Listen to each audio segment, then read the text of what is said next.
Hi YouTubers, and I'm back for another What Would Have Happened If This Were in Real Life RhinoTMRTGamePlay series YouTube video.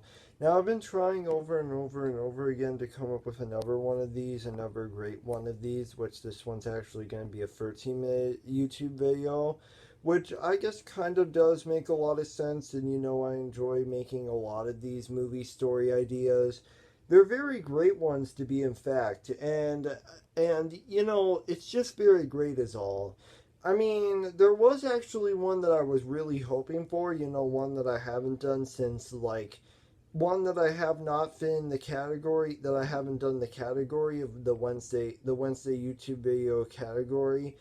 One that I have not fit in of an old Wednesday, of an old Wednesday, what would have happened if this were in real life RhinoTMRT gameplay series YouTube video category that existed a long time ago and ended right at, and its latest one was episode 5 of season 2, which just so happened to be the next Karate Kid 2 one, the one that I did a long time ago. And I thought to myself, what if I could do another one of those, do another one of those sequel movie story ideas?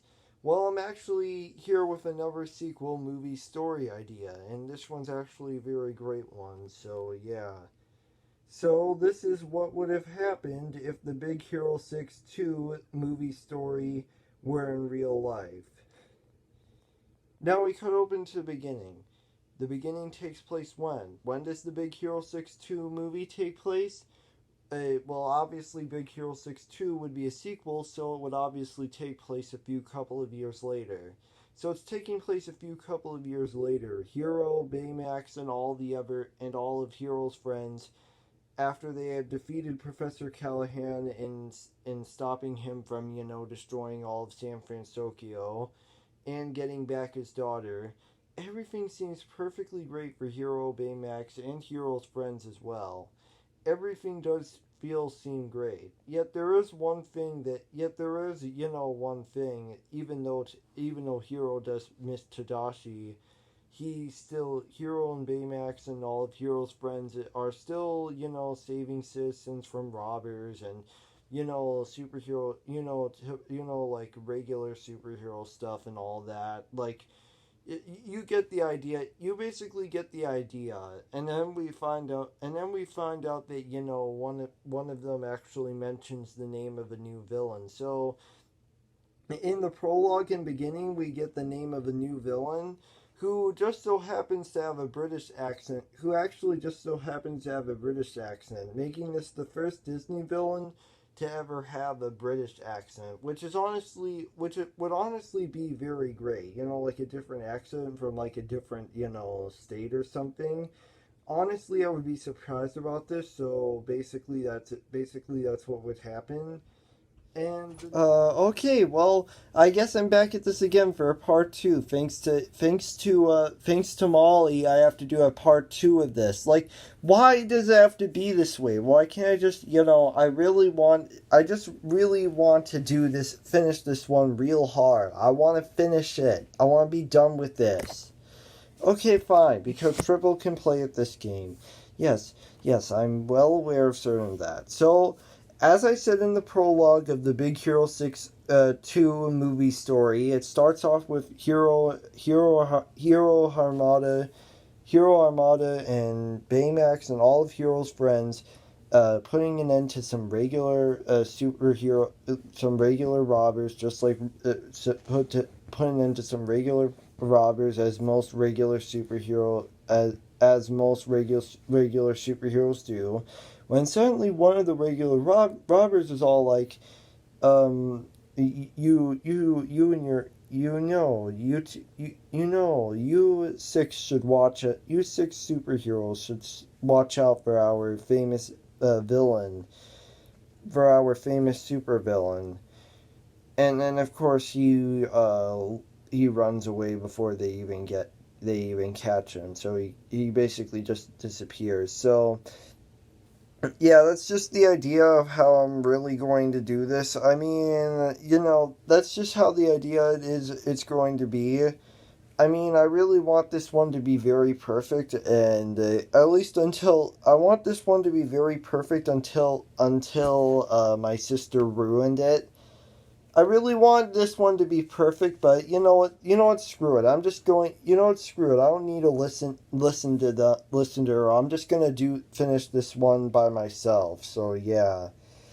So Hero and Baymax and Hero's friends are all like, "Yay, we just putting into all the robbers." But then they realize that. But then, of course, we meet the main villain, who just so happens to have a British accent and is somewhat exists a long time ago. So this British accent super villain who existed a long time ago probably would be somewhat relatable. Probably would be like there's nothing relatable to any of her characters. So yeah, I guess it'll work out that way. So yeah, anyways it'll I mean, I guess it could start off like that, with the main villain being all like the main British accent villain being all like, "Hey, I'm going to get rid of San Francisco and then take it for myself." Which is kind of something that would probably happen in a Big Hero 6 2 sequel movie, which I guess kind of does make a lot of sense.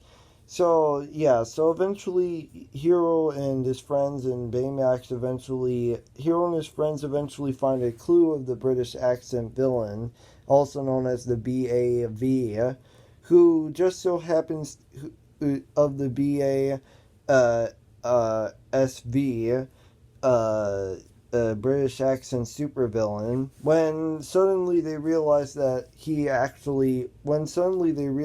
he actually left them out a clue, and the clue actually told them to save San Francisco and everyone that you obviously love and care about. You have to solve a puzzle, a clue, something that would make good sense for everyone to know about. So yeah, that's basically what they would do. So this whole movie would basically be like modern Clue. Basically would be like modern Clue meets Marvel movies. Yeah, so that's basically what it would be like. I mean, at least that's what my idea is with this one, and this one would even be a little bit more, like I don't know. It would be. I don't know. The villain in this one would probably be a bit more darker than Professor Callahan or any of the other Big Hero 6 TV show villains. So yeah, this obviously would take place after the Big Hero 6. Big Hero 6 2 probably would take place after sometime after the TV show, which I can honestly agree with that. I mean, I don't really have a name for the British accent supervillain, so I'm just gonna call him BASB. So I'm basically just gonna call him that because I don't really have a name for him. So I mean, it's not really, but it's not really that. It's not really that unoriginal. I mean, it's not unoriginal or bad in any way. It's just I couldn't think of one to basically use. So yeah. But when the remake, recreating the reimagining, and the reboot and reimagining of this Wednesday, what would have happened if this were in real life? RhinoTMRT Gameplay Series YouTube video comes out. Then I'll probably add more details and more world building details for that one when that one comes out later in the future. So yeah, you kind of get the idea for that and all of that. So yeah. So here we of course would meet a new character who I think would just go by the name of Mira. And Mira would be sort of like Mira would be sort of like the love interest to Hero. So I'm guessing that's what I just wanted. Like there could be like a love triangle. There could basically be like a love triangle between Hero and